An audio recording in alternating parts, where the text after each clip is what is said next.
ज्योतिष शास्त्र के सरल अनुभूत किए सूत्र योग। शनि जब देते हैं तो धीरे धीरे देते हैं, लेकिन पक्का देते हैं। पक्का मतलब स्थाई देते हैं। केतु जहाँ होते हैं वहाँ छोड़ना सीखिए। उस भाव के कारकत्वों को त्याग देना सीखिए। राहु सब कुछ देते हैं, सब कुछ, लेकिन सिर्फ सुकून नहीं देते, शांति नहीं दे सकते। राहु शांति छोड़कर सब कुछ दे सकते हैं माया जगत में जो भी है। गुरु जहाँ होते हैं वहाँ तरक्की मिलती है, इज्जत भी मिलती है। इन सभी सूत्रों के लिए उस ग्रह का शुभ और कारक होना अति आवश्यक है। जन्म का दिन भी ग्रहों का कुछ असर बता देता है। वक्री ग्रह का एक लाइन का उत्तर है पास्ट लाइफ के कर्मों का असर, पूर्व जन्म के कर्मों का भी असर। ग्रहण वाले दिन जन्म लेने वाले जातक खास होते हैं, किसी भी विषय में, चाहे अच्छाई में चाहे बुराई में, लेकिन होते हैं खास। शेर खुद अपनी ताकत से राजा होता है, जंगल में चुनाव नहीं होते। सूर्य 1, 5, 10, 11 भाव में हो तो ये सूत्र लागू हो जाता है। राहु जिस भी भाव में स्थित हो उस भाव के कारक तत्व को लेकर कभी भी दिखावा किसी के भी सामने न करें।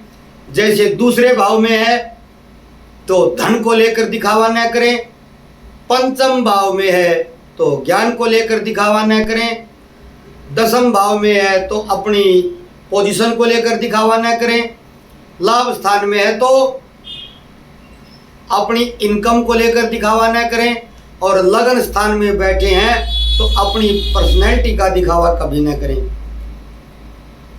कुछ सूत्र होते हैं जिससे हम ये अनुभव कर पाते हैं, अंदाज़ा लगा लेते हैं बिना जन्म पत्री के कि हमारे जीवन में किस ग्रह का प्रभाव सबसे ज़्यादा है। शनि यदि बलवान है तो सबसे ज़्यादा सेवा भाव जातक में होता है। राहु महाषड्यंत्रकारी होता है, सबसे ज़्यादा षड्यंत्रकारी होता है। केतु अत्यधिक वैरागी होता है, त्यागी होता है। शुक्र सबसे ज़्यादा सुंदर होता है। चंद्रमा बहुत एकाग्र होता है, मन स्थिति बहुत संयमित होती है। बुध अत्यंत तीव्र बुद्धि बुध दे देते हैं। यदि बुध जन्म पत्री में सबसे बलवान है तो जातक तीव्र बुद्धि का होता है। मंगल पराक्रमी होता है, रक्षक भी होता है। गुरु दयालु होता है, चारित्रिक होता है, नैतिक होता है। सूर्य प्रबंधक बहुत अच्छा होता है, उसका मैनेजमेंट बहुत अच्छा होता है। शनि 1, 4, 7, 10 और 11, उन्हें सुनिए। शनि 1, 4, 7, 10 और 11 भाव में हो तो ऐसे जातक को सब दुखी दीन हीन ही मिलते रहते हैं। ऐसे लोग मिलते हैं जिनकी मन स्थिति पीड़ित हो, खिन्न हो, और वो जातक पर ऐसा प्रभाव डालते हैं कि जातक में भी धीरे धीरे कोई उमंग शेष नहीं बचती। थकावट जातक के ऊपर हावी होने लगती है, दिखाई देने लगती है। राहु चंद्र का योग हो और जातक का मन पीड़ित हो तो ऐसा जातक अपनी पीड़ा बताता रहता है, थोड़ी थोड़ी दूसरों को भी देता रहता है।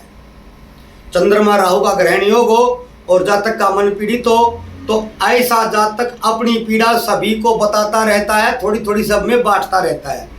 लेकिन केतु चंद्र का योग हो तो ऐसा जातक अपनी पीड़ा अपने तक रखता है, अपनी पीड़ा का कहीं बखान नहीं करता है, अपने कष्ट दूसरों को दान में नहीं देता है। बुध राहु का योग हो, राहु और केतु के अंतर समझा रहा हूं। बुध राहु का योग हो तो ऐसा जातक अपनी बुद्धि से दूसरों पर शासन करता है, दूसरों को कंट्रोल करने का प्रयास करता है। लेकिन बुध केतु का योग यदि है तो ऐसा जातक अपनी बुद्धि और अपने विवेक का प्रयोग सिर्फ जरूरत पड़ने पर, आवश्यकता पड़ने पर या समय के आने पर करता है। नवग्रह क्या कहते हैं? केतु स्वयं में खुशी ढूंढे, स्वयं में संतुष्टि ढूंढे, स्वयं में आनंद ढूंढे। शुक्र खुद को संवारे, खुद को सजाएं, अपनी पर्सनैलिटी, अपने व्यक्तित्व को डेवलप करें, विकसित करें। सूर्य चरित्र साफ रखें, चरित्र शीशे की तरह धवल उजला होना चाहिए। चंद्र मन पर कंट्रोल रखें, मन को एकाग्र रखें, स्थिर रखें, स्थित प्रज्ञ होने का प्रयास करें। बुध वाणी में संयम रखें, वाणी पर कंट्रोल रखें, कहीं भी कुछ भी बोलने से बचें, किसी पर टीका टिप्पणी करने से, व्यंग कसने से, तंज कसने से बाज आए। गुरु धार्मिक बने, नैतिक बने, नैतिकता के कार्य करें, दूसरों को भी धार्मिक रहने, चारित्रिक रहने और नैतिक रहने की शिक्षा दें। मंगल अपनी शक्ति को बढ़ाएं, अपने पराक्रम को बढ़ाएं और ब्रह्मचर्य का पालन करें। राहु भी शिक्षा देते हैं, निंदा चुगली, दूसरे की बुराई से बचें, धूर्तता, चालाकी, ठगी कभी न करें, ये राहु कहते हैं। शनि न्याय प्रिय रहें, अनुशासित रहें, मेहनती रहें, श्रमिक मजदूर वर्ग की सहायता करते रहें। 2 सूत्र और बता दे रहा हूं जो लिखे नहीं है।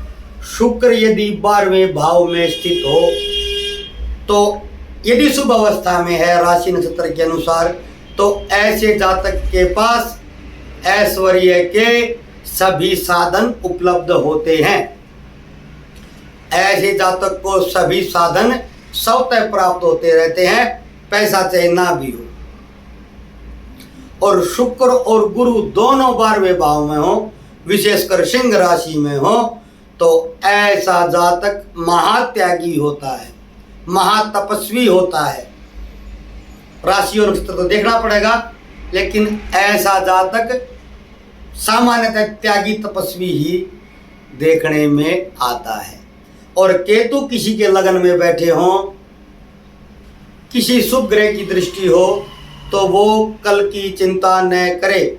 कल की चिंता से मतलब कल के खर्च की, व्यय की, धन की चिंता न करे। कल जब आएगा तो उसकी ज़रूरत का उसके पास स्वतः आ जाएगा, खुद ही चल कर आएगा।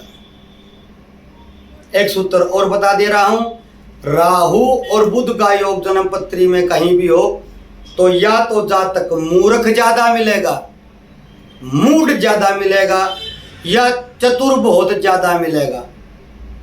सामान्य स्थिति उसकी नहीं होती है, या तो हद दर्जे का चतुर होता है या अव्वल दर्जे का मूर्ख होता है। दोनों में से एक बात मिलती है।